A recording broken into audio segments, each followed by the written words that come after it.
요즘 대정부 질문이 한창입니다. 자유한국당 국회의원들이 나름대로 열심히 준비해서 대정부 질문을 진행을 하고 있는데, 국민들이 볼 때, 일반 국민들이 볼 때 오히려 좌파들에게 문재인 정부 측에 해명의 기회를 주는 게 아니냐, 이런 얘기가 있습니다. 우파들이 볼 때도 그렇고, 좌파들이 볼 때, 좌파들이나 아니면 민주당 지지자들이 볼 때는 오히려 지금 청와대 쪽 사람들이 잘하고 있다, 이렇게 보이고 있는 것도 사실이에요. 이 내용을 지금 청와대가 답변하는 것에 대한 내용을 정확히 이해하고 있는 국민들이 볼 때는 얘네 무슨 말도 안 되는 소리야, 이런 걸 어떻게 이렇게 핑계가 될 수 있어, 이런 식으로 생각할지 모르겠으되, 일반적인 국민들, 이런 것에 대해서 별반 지식이 없고 아는 게 별로 없는 일반 국민들이 볼 때는 오히려 자유한국당이 청와대 쪽에 해명의 기회를 열어주고 있는 이런 형국이 지금 되어 있습니다. 뭐 우리끼리는, 말하자면 소위 우파라고 하는 사람들끼리는 잘했어, 뭐 자유한국당 잘하고 있다, 이렇게 하고 있는 것 같아요. 그런데 실제로 이제 유튜브를 본다고 하더라도 좌파 유튜브나 일반적인 언론에 있는 유튜브를 보면은 오히려 청와대 쪽에서 답변을 잘하고 있다, 이런 얘기가 더 많습니다. 그리고 심지어 그쪽의 조회수가 더 높기도 해요.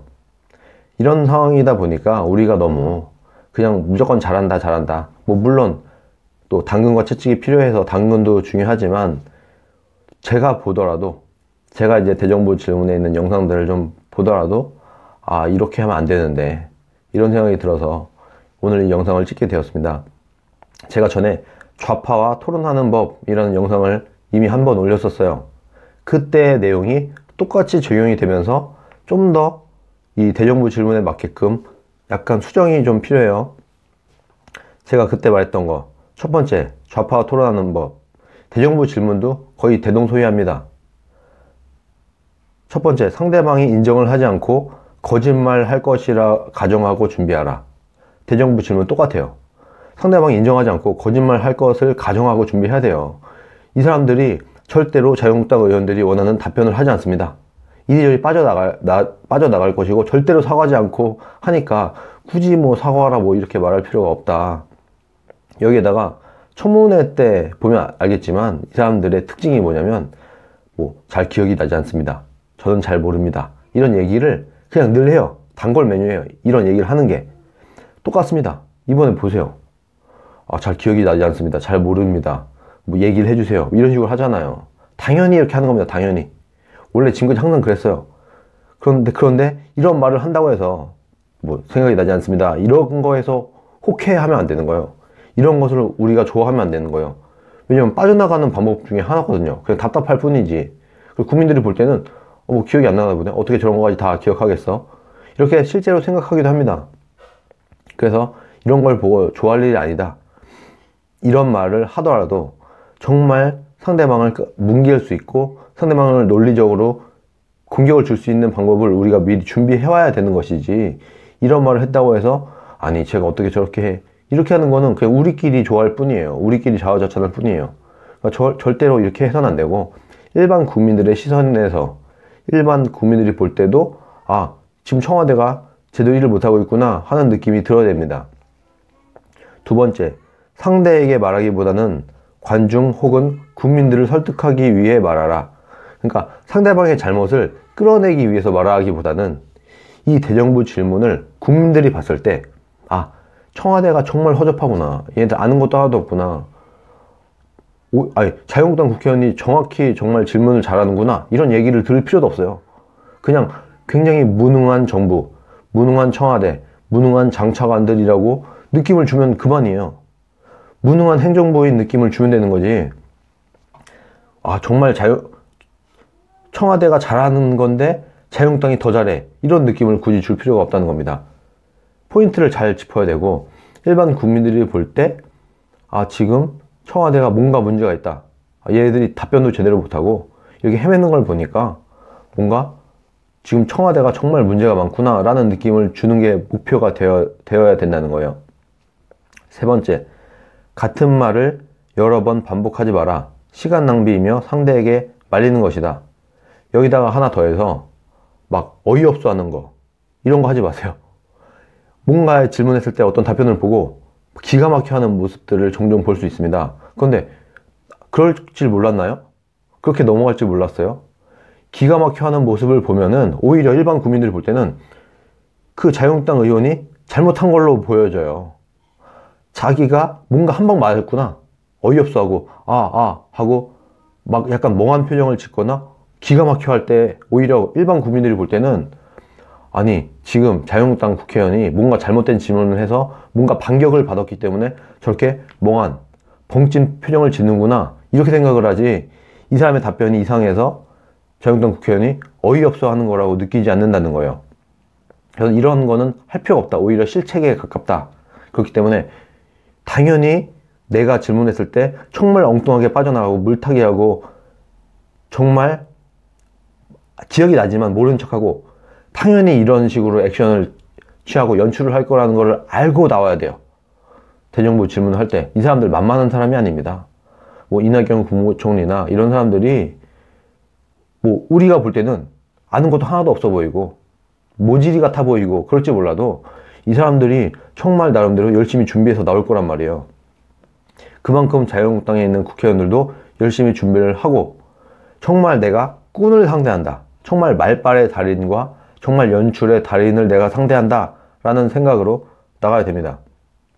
네 번째, 질문을 하기보다 자신이 결론을 내면서 마무리 짓는 것도 좋은 방법이다.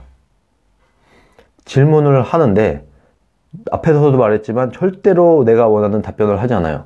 이 사람들은 자신들의 유리하게 아니면 자신의 잘못을 싹 덮어서 자신이 굉장히 겸손해 보이면서 내가 굉장히 겸손하기 때문에 내가 이걸 약간 이해해주고 인정해주는 것이지 절대로 내가 완전히 잘못해서 그런 게 아니야, 이런 느낌을 주려고도 합니다. 원래 이렇게 할 거예요. 당연히 제가 청와대 사람이어도 그렇게 할 거거든요. 그리고 그렇게 준비할 거거든요. 공격할 게 어떤 공격이 들어올 게 뻔히 알고 있습니다. 자기네들이 잘못한 걸 자신들도 알고 있기 때문에. 그래서 분명히 이런 질문을 할 건데 내가 이때 이렇게 넘어가야지 하고 대비를 하고 나올 거예요. 그러면은 자유한국당 국회의원들도 이렇게 할 거를 알고 시뮬레이션을 돌려봐야 되는 겁니다.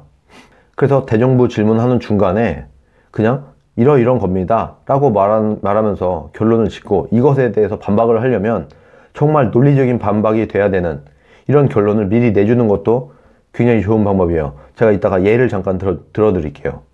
그리고 이거는 좌파 토론하는 법에서는 제가 다루지 않았지만 이번에 대정부 질문을 보면서 하나 더 제가 추가를 해야 될 것 같아요. 다섯 번째, 질문을 적게 준비해라. 내가 뭐 지적할 게 너무 많죠. 문재인 정부 못한 게 너무 많죠. 그러다 보니까 너무 무기들을 많이 들고 나와요. 그러다 보니까 시간은 정해져 있고 시간은 토론보다 훨씬 짧은데 내가 준비한 물량은 이렇게 많다 보니까 이 앞에 얘기가 깔끔하게 마무리되지 않았지만 그냥 넘어가요. 이걸 완벽하게 공격이 끝나지도 않았는데도 넘어가고 하다 보니까 일반 국민들이 볼 때는 뭐 지적은 이것저것 많이 했는데 그렇게 상대방한테 명확한 인식을 심어주지도 못해요. 그래서 제가 볼 때는 국회의원 한 명당 한 3-4가지 정도만 준비하는 게 맞다. 질문을. 그리고 이 3-4가지 질문조차도 다 할 필요가 없다. 가장 강력한 질문을 앞에 배치를 하는 거예요. 첫 번째, 두 번째, 세 번째 이 순서대로 강력한 질문을 앞에다 배치해서 요 하나로 완벽하게 상대방을 보내버리고 그게 끝나면 두 번째 질문으로 넘어가고 그게 끝나면 세 번째 질문으로 넘어가는 식으로 진행을 해야지 내가 오늘 5개를 질문을 준비했으니까 이거 다 해야 돼. 이 시간 안에 이걸 다 써야 돼. 이런 생각을 갖다 보니까 오히려 시간에 쫓기는 거예요.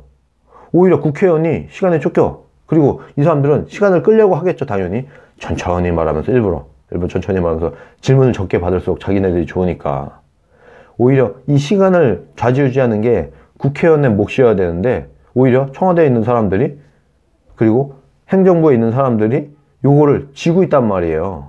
이 시간을 통제하기 위해서는 오히려 질문을 적게 준비해 갖고 정말 내가 단 한 가지의 질문을 하더라도 이 한 가지 질문으로 상대방을 보내버리겠다는 그런 준비를 하고 나와야 됩니다.